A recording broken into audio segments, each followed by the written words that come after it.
Caroline Bender, and my guest today is Jodene Shaer, all the way from South Africa. Hello, Jodene. Hi, and it's so incredible to be here. And Jodene's actually a friend of mine. I've known you for, what, 5 years? Yes. More or less. Yes, about then. Jodene is, I'll say it this way, a renowned, the top social media strategist in South Africa. But that's not all you are. No, that's not all I am. I think the biggest thing that I am, heart and soul, is an entrepreneur. So I have two businesses. One is the social media, which is Chat Factory, and the other one is a people development, change management business called Lifeology. Okay, so I don't want to go, because you've also written a book. Yes. And that's really what we want to talk about today. Right. But just a brief snippet about social media strategists. So you strategize social media for whom? What do you do? What does Chat Factory do? Chat Factory focuses on the social of media. So a lot of times, the main focus has been content for so long. And when I started in social media, I was guided by the Americans, which is so unbelievable, all the way in South Africa. And I learned how important it was to really connect. That it's not about marketing, it's about building community, and it's about focusing on how you can create engagement. And that's where I really and truly try and set myself aside from all the rest. That whatever strategy I do, no matter how big or small the brand, we are making it as personal as possible, so that it feels as though you are engaging with a friend. That's what you want to see on Facebook. Right. That's what you want to see on Twitter. And that's the biggest mistake people make. Absolutely. They don't make it personal. Absolutely. All about getting personal. Yeah. So, the book. Yes. The Holistic Entrepreneur. Yes. Took you a while to write this book, if I remember. I think it was in the planning maybe 4 years before I even met you. So a long time coming. Yes. And firstly, what was the inspiration? And maybe that inspiration has changed from when you started having a vision of the book till now you actually got down to writing it. But if you have to answer the question, what was the inspiration for writing The Holistic Entrepreneur? I want to show the world that you can truly achieve what you want to. And I always knew that I wanted to do that. It's the reason why I put my first post out into Twitter. And I didn't know what it was going to become. It's the reason why I started blogging. And if anyone says to me, what's the one thread that's taken me through everything, it's that I just want to be a representative of the laws of attraction, to show that it can work. And people have tried so many things and they've failed, and you don't have to fail. So because of all of the people who've watched me achieve and succeed and fulfill dreams, I mean, this trip is a dream trip, and I've ticked off maybe 5 or 6 things on my bucket list in just under 3 weeks. That was all that I knew that I wanted to do before I knew what the book was going to be about. So we should mention that we're sitting in Lancaster, Pennsylvania, because this is going to be seen worldwide. Right. And I know you because I spent time in South Africa. So we're international here at Lancaster Community TV, where we're filming this in any case. All right. So you've become a successful entrepreneur. Was that journey easy? It wasn't easy at all.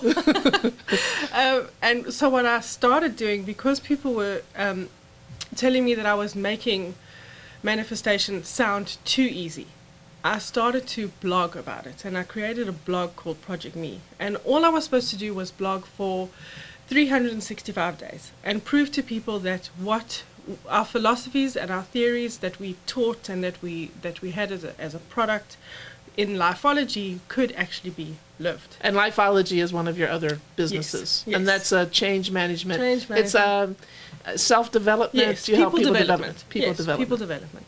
Okay.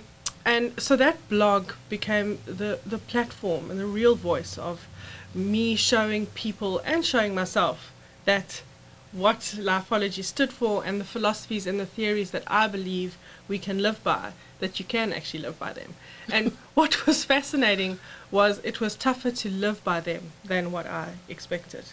Okay. And all of those stumbling blocks and the process that I took myself through is what eventually started to formulate into the essence of what I wanted the book to be about.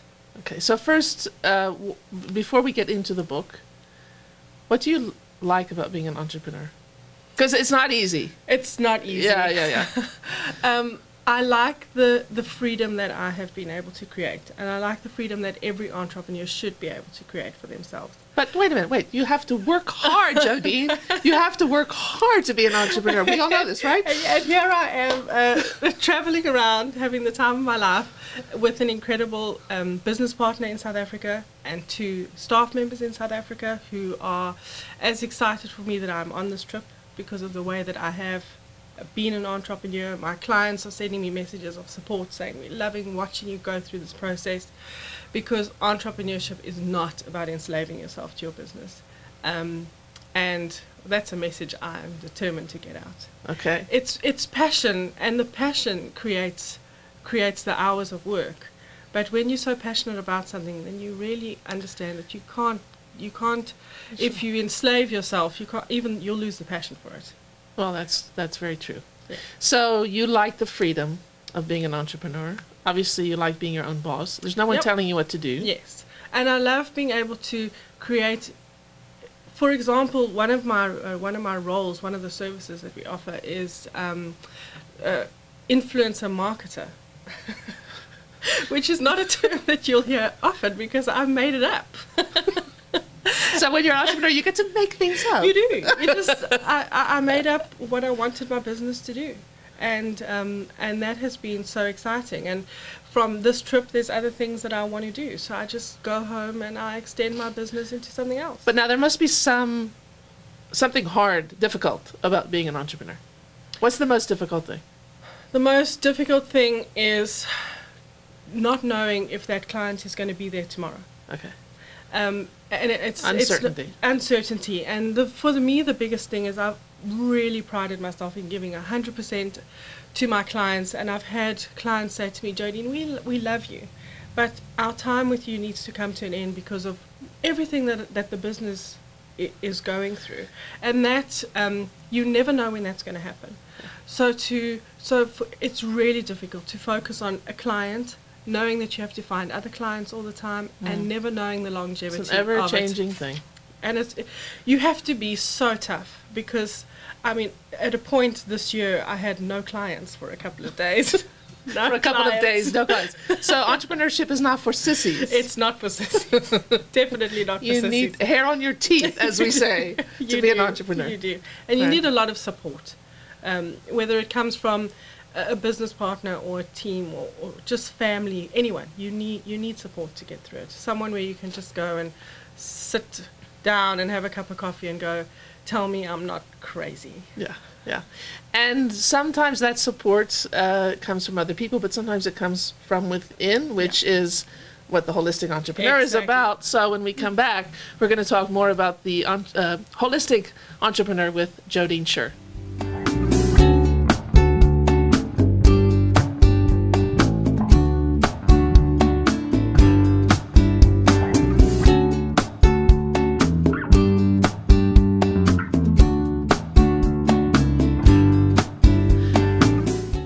With Jodene Shaer, and we're talking about the Holistic Entrepreneur. The book, hot off the press. Actually, it hasn't quite been printed yet. It's being printed. It's being printed in South Africa. Yes. Where will it be available? Do you know?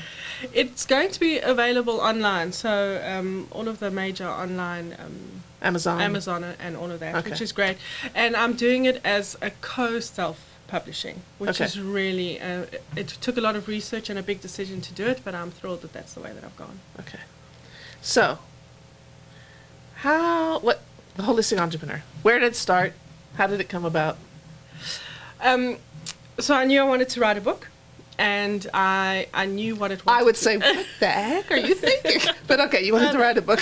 And I was sitting with this idea for a really long time. And one of the reasons why I wanted to do this book is because I really am passionate about being on the speaker circuit. So I grab any opportunity I can to speak, and I was given the opportunity to speak to students in their final year of social media and strategy. So I needed to talk to them about social media and strategy, and I started off telling them about a little bit of my entrepreneurial story, and then opened the floor to questions about social media. And they didn't ask me one question about social media. They asked you about being an entrepreneur. They asked me about being an entrepreneur, and I was sitting, and the lecturer was sitting at the back of the class, and as the questions started rolling on, I was like, okay, so do I give the answers that the lecturer is going to be okay with, or do I give the answers? Let me guess. You gave those other answers. So I gave the other answers, and when the time was up, the students asked for longer, and I ended up staying there for about 2.5 hours. And afterwards, the lecturer came to me and he said to me, that is such honesty. I haven't heard that honesty before. It was so holistic. And I said to him, I may just take that, which I did. Yeah. And that was how the Holistic Entrepreneur came about.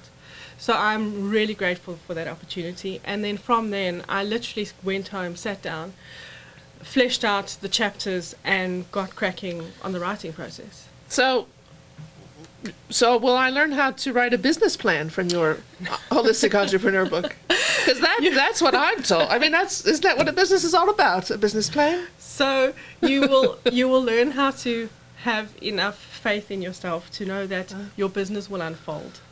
Okay. But you will also learn how to create the right kind of environment for yourself, that when you go to the bank, you don't say to the bank, I'm going on hopes and dreams. Trust me, I have a brilliant idea. Yes, I have a great plan. And my inner self tells me that it's going to work. Exactly. A bank won't. Exactly. Okay.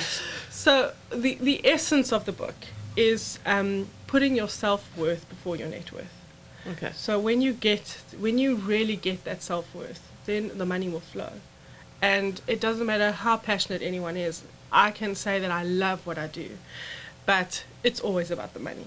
And we kid ourselves and we kid everyone else when we just say, oh, I'm doing it because it's a passion project. It's not a passion project. You have to, you can't pay the bank. My business partner the one day said to me, Jodene, we can't give the bank your passion. Your passion. We need to give the bank some money. We are living in the 21st century. Exactly. So, so it comes from within. The passion comes from within. What are the 3 core messages of the book? Let me rather ask you that. The first message is about developing your self-worth. Okay. And it's a process of that. The second one is setting your compass to happiness. The majority of people think that they have to know where they're going. You don't have to know where you're going. You don't even have to know what your business idea really is. You just really have to know what happiness means and that you're moving in that direction. Mm-hmm.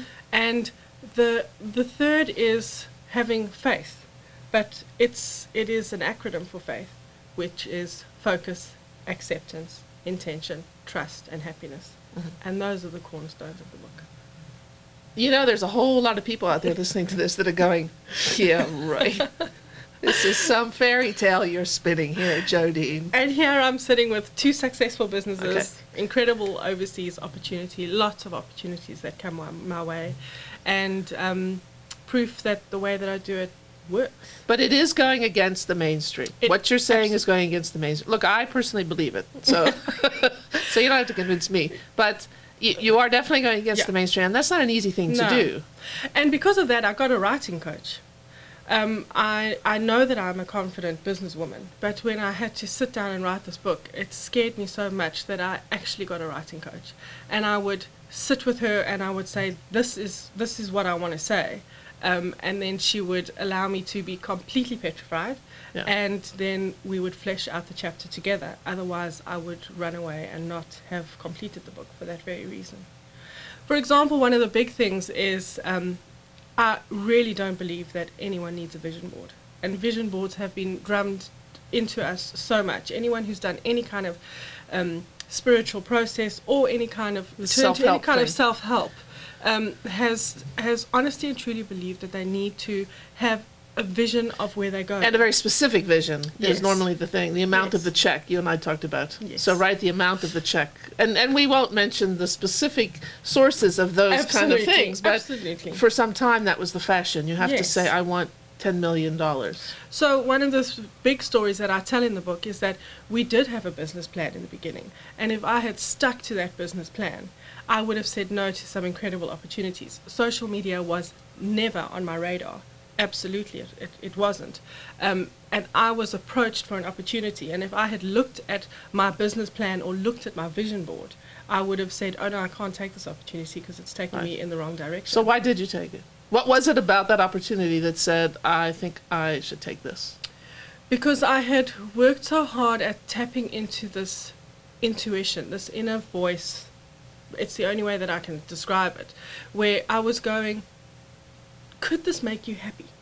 Right. And I got so excited about that opportunity. So you sit with that idea of me doing social media. And then you go, that makes me excited. And then you go, Exactly. I think I should do that. Exactly. Yes. And it's I- as simple as that. It There's is. no woo-woo, It- mamba jamba. It is, and Right. with my business partner and myself, we got hold of each other a couple of times, and we both said to each other, we've been offered an opportunity, but I don't want to take it. Are you okay with that? And we agreed that if this would not make us happy, then we could not go down that road. And there were some people, and I think your business partner might have been one of them, that thought that social media was Yes. not a good business prospect. Yes, Guess absolutely. what? he really did. He tells that story now with much pride. Oh, good.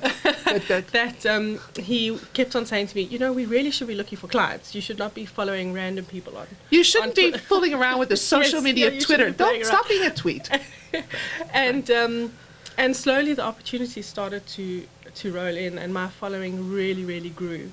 And it was just because I was having fun.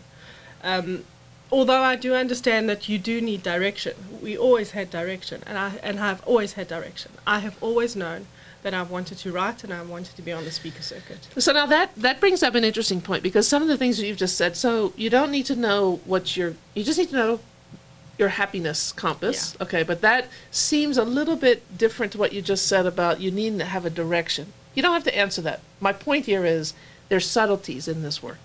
Absolutely. It's not this, and I think that's what people find uncomfortable about it. Because it's not, I don't have a business plan. I can't write it down and hand you a piece of paper. And you just have to know one thing, one or two things. What glimmer from your past made you excited? And that's the best place to start. I like that. What makes me happy? I'll do that. Exactly. All right. When we come back, we're going to talk more about faith in terms of the acronym Jodene mentioned, and we're going to talk a little more about some of these internal, unusual ways of starting a business.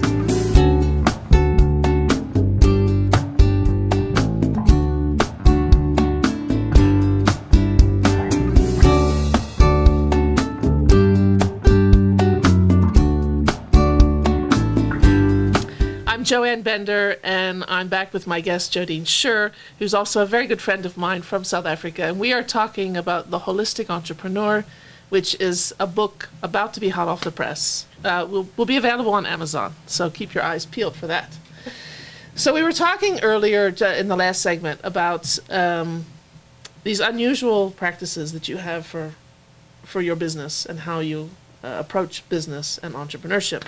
And the one thing you mentioned, it was the third topic of the book, is faith. Right. But not typical faith as we know it, but an acronym for... Go ahead. Okay. And say more about that. The acronym for faith is focus, acceptance, intention, trust, and happiness, which I'm going to explain now. But how I got to that was I got into a very frustrated space where everything has become about the 5 steps to this, the 7 steps to this, the 8 steps to this. Drives me crazy. Yes. Um, The 6 steps to the your inner 6 step- child. Exactly. And I was told that I should be writing stuff like that. And if I had written stuff like that, then I would have gone down the wrong path.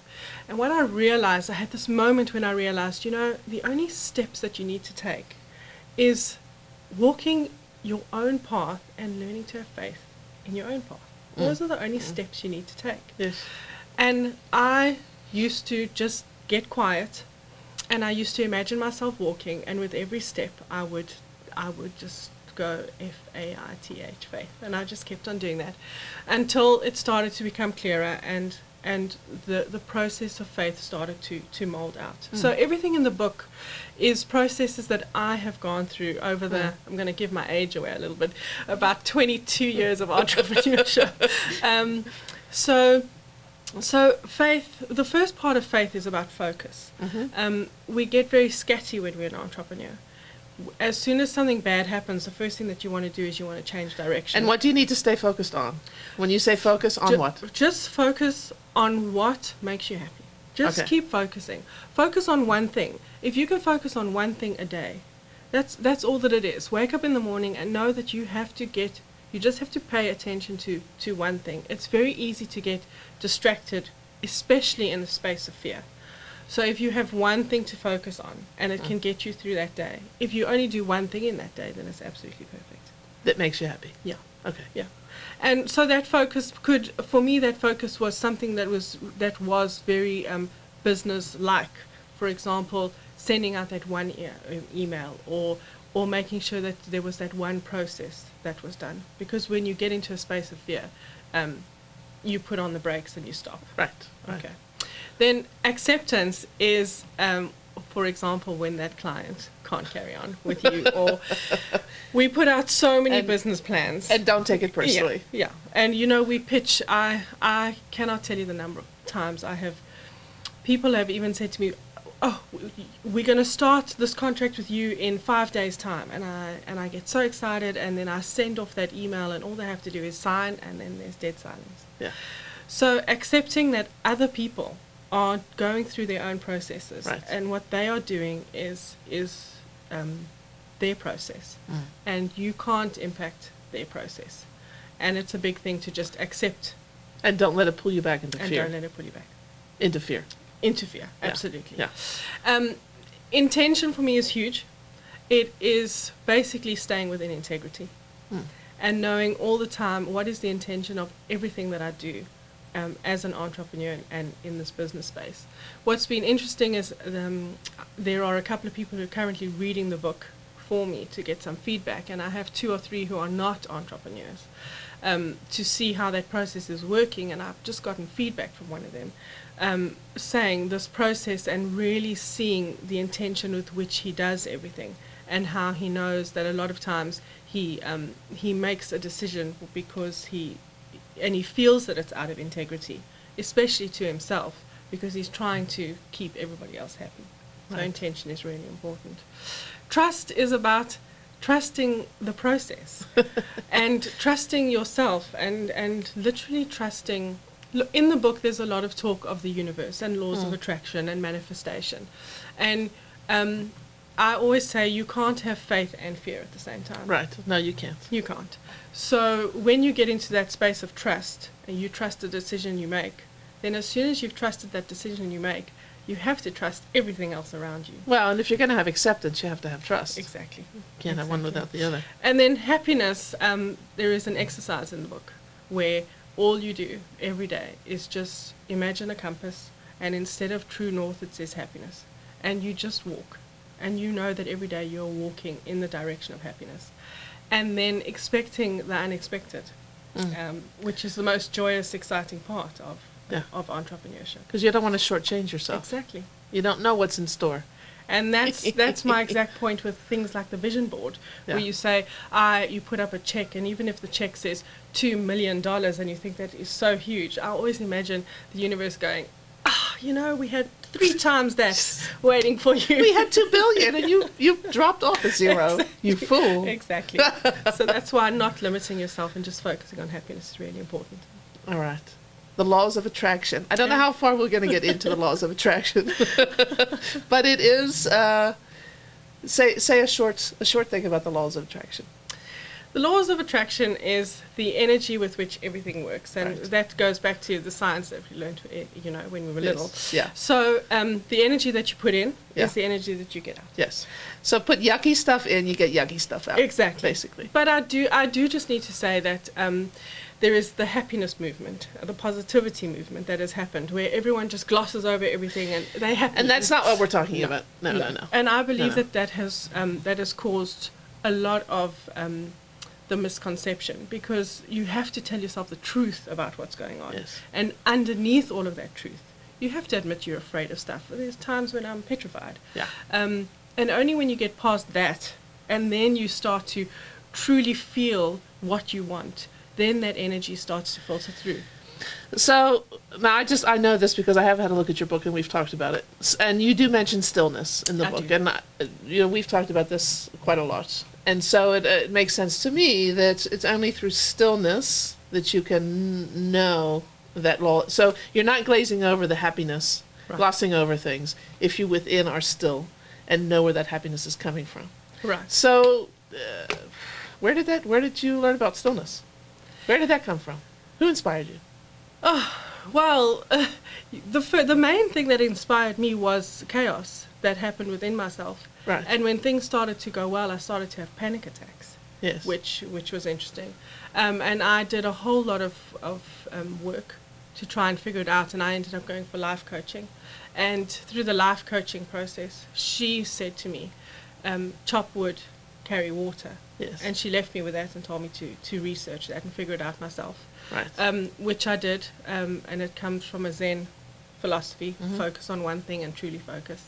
And from there, I then started to listen to YouTube videos and stumbled across a source called Abraham Hicks. Right. And that's where I learned the true importance of stillness. And I watched so many things shift and change from just being still.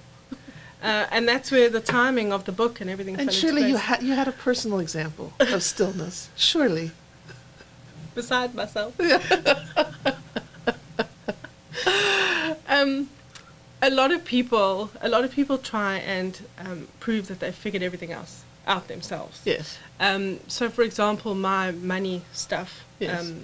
when there was a lot of chaos, there is an incredible South African woman. She's the fairy godmother, Yeah. and if it weren't for her course, I Yeah. wouldn't have learnt a fortune. So you had everything that I examples have. along the way. So I Yeah. have had examples, and I don't believe that we should try and get through anything ourselves. So this book is filled with lessons that I've learned from other people. And if we take those lessons, graciously, and we extend them to other people, then yeah. Were you expecting a shorter answer? No. It's a perfect answer. It's a perfect answer. So the last thing you want to leave us with about this book? I really want to say that although it's called The Holistic Entrepreneur, it is for anyone who has a vision and wants to just see their lives fulfilled. And your life can be fulfilled, and it should be filled with travel and with fun times and with enjoyment and with abundance. And there is enough for everyone to go around. So I really hope that book just helps people find everything that they want and beyond. Okay. Thanks, Jodene. Thank you so much. All right. I'm Joanne Bender. We've been talking with Jodene Shaer. Her book is The Holistic Entrepreneur. You'll be able to find it on Amazon.com in the next few months, so have a look for that. Thanks so much.